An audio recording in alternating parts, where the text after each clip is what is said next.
अस्सलामुअलैकुम everyone. I am doctor Shanta Tahir and आप देख रहे हैं डॉक्टर मोटिवेशन। आज की वीडियो का टॉपिक है how to memorise things effectively.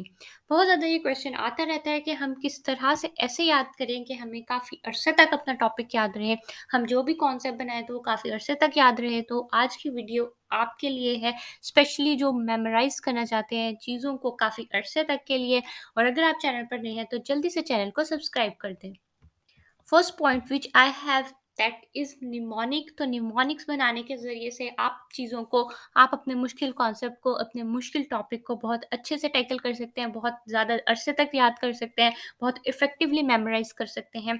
जैसे कि मैं आपको एक एग्जांपल के ज़रिए से बताना चाहती हूँ। एक हमारे पास एफएससी में होता है क्रेब्स साइकिल या केल्विन साइकिल। तो उसके स्टेप जो है वो काफ़ी मुश्किल होते हैं, तो आपको सीक्वेंस में वो स्टेप याद करने के लिए निमोनिक होता है। Officers can I kill someone for money. तो ऑफिसर से हमारे पास ओ से आता है oxalo acetate. Then can say हमारे पास सी से आता है सिट्रेट। आई से हमारे पास आता है आइसोसिट्रेट। देन हमारे पास किल के से आता है अल्फा कीटोग्लूटरेट। समवन के एस से हमारे पास सक्सिनाइल कोए और सक्सिनेट आता है। फोर के एफ से हमारे पास फ्यूमरेट आता है।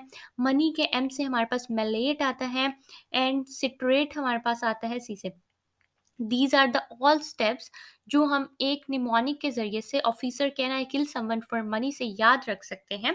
और ये आपको काफ़ी अरसे तक याद रहेंगे। जैसे कि मैंने ये टॉपिक अपने एफएससी के लेवल में पढ़ा था, लेकिन मुझे अभी तक इसके सारे स्टेप्स याद हैं क्योंकि मैंने ये निमोनिक बनाया हुआ था। तो बहुत सारे मुश्किल कॉन्सेप्ट जो आपको याद नहीं रहते काफ़ी अरसे तक याद रखने के लिए, आप उसके लिए निमोनिक्स बना सकते हैं। That is the very best और effective technique. Second point which I have that is serial number.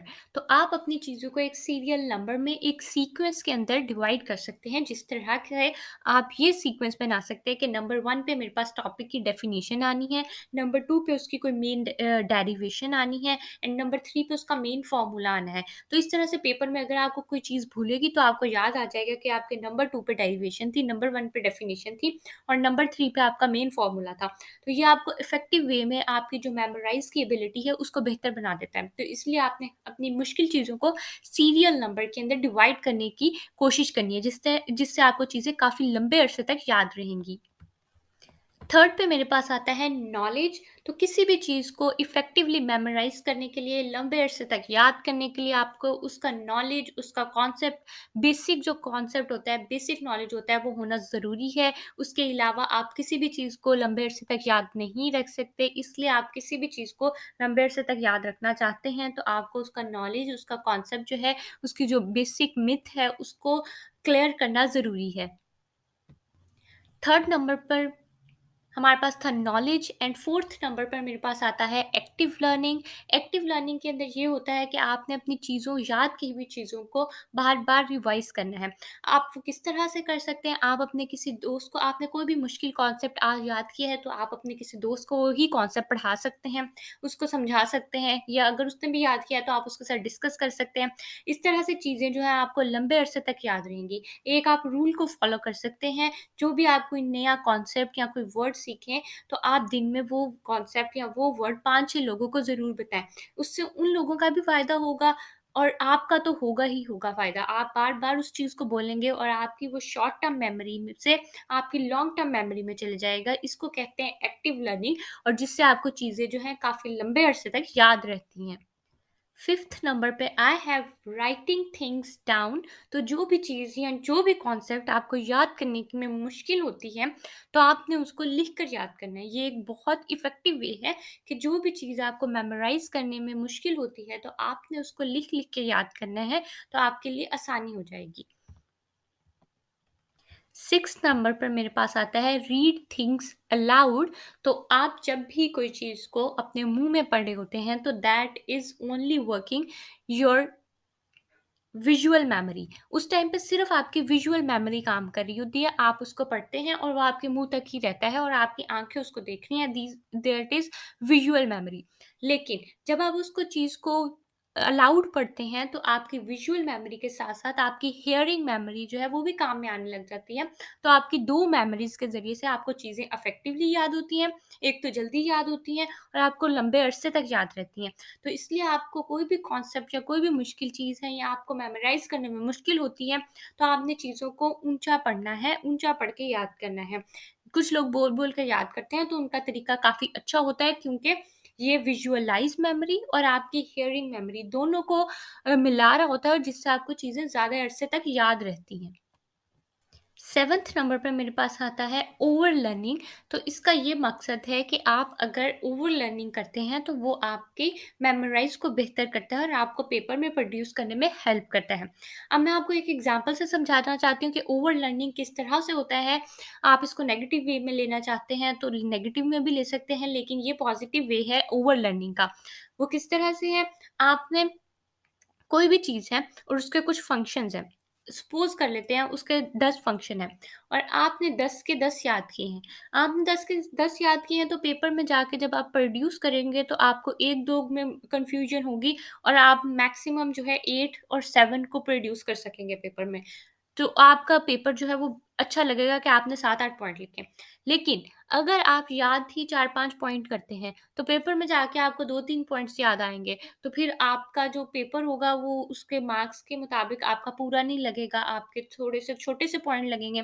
तो इसलिए आपको ओवर लर्निंग करनी चाहिए किसी भी चीज़ की, ताकि आप पेपर में उतना प्रोड्यूस कर सकें जितने की आपको ज़रूरत है। 8th नंबर पे मेरे पास आता है इनफ स्लीप। तो ज़्यादा सोने से और अच्छी नींद लेने से और बेहतरीन नींद लेने से और वक़्त पर नींद लेने से, यानी रात के टाइम नींद लेने से आपकी मेमोराइज़ की एबिलिटी जो है वो इंक्रीज़ हो जाती है। आप कोई भी चीज़ याद करते हैं तो वो आपको जल्दी से याद हो जाती है, बहुत जल्दी से आपको चीज़ें आपकी सेंसरी मेमोरी से शॉर्ट टर्म मेमोरी में जाती हैं और शॉर्ट टर्म मेमोरी से आपकी लॉन्ग टर्म मेमोरी में जाना शुरू कर देती हैं, अगर आपने अच्छी और बेहतरीन नींद ली होती है। 9th नंबर पर मेरे पास आता है सिलेक्टिव लर्निंग। तो सिलेक्टिव लर्निंग एक ऐसा प्रोसेस है जिसके अंदर आप अपने पूरे चैप्टर में से वो चीज़ें सेलेक्ट कर लेते हैं या वो चीज़ें हाईलाइट कर लेते हैं जो इम्पोर्टेंट होती हैं और जो आपका याद करना या आपका मेमोराइज करना और आपका पेपर में प्रोड्यूस करना ज़रूरी होता है। उसके बगैर आपको मार्क्स नहीं मिलते हैं। तो these are the selective learning technique. आपको चीज़ों को सेलेक्टिव कर लेना है। आपको पूरे चैप्टर को एज इट इज़ याद नहीं करना होता। आपको उन चीज़ों को निकाल लेना होता है, अपने शॉर्ट नोट्स बना लेने होते हैं, उनको सेलेक्टिव कर लेना होता है कि आपको ये मेन पॉइंट्स जो हैं वो ज़रूर याद करने हैं और ज़रूर पेपर में प्रोड्यूस करने हैं। आप सब कुछ प्रोड्यूस पेपर में नहीं कर सकते और सब कुछ आप याद भी नहीं कर सकते। तो अगर आप सेलेक्टिव लर्निंग करते हैं तो आपकी मेमोराइज़ की एबिलिटी जो है वो इंक्रीज़ हो जाती है, आपको आसानी से याद हो जाता है। 10th नंबर पर I have make organised notes. तो आपको अपने नोट्स बनाने चाहिए। ये एक बेहतरीन तरीका है किसी के नोट्स इस्तेमाल करने की बजाय आप अपने नोट्स बनाएँ, तो उससे आपको मेमोराइज़ होने में ज़्यादा फ़ायदा होता है, इसके बजाय कि आप किसी के नोट्स इस्तेमाल कर रहे हैं।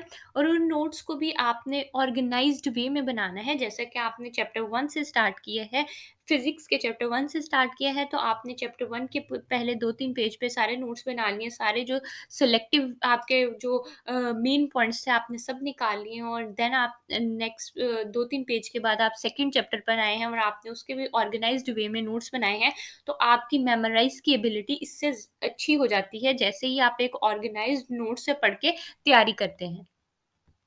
11th नंबर पर मेरे पास पॉइंट आता है टीच ईच अदर्स।